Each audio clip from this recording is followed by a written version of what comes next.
Hello guys, I'm back to juicing. Hope you'll enjoy the video and you should try it for yourself. For today, we are going to make a very healthy green juice. Let's get started. So our main ingredients is of course celery.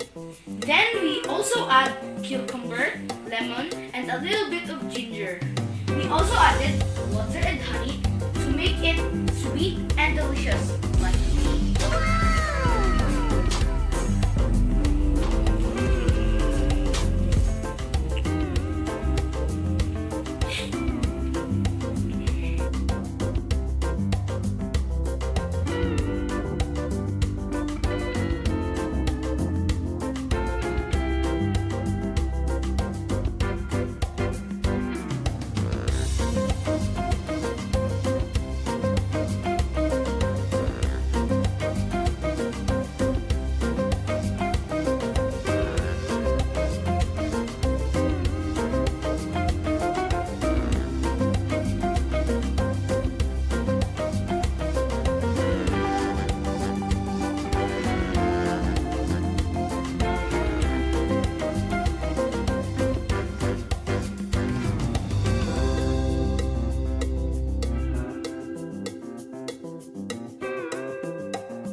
Here's our green juice.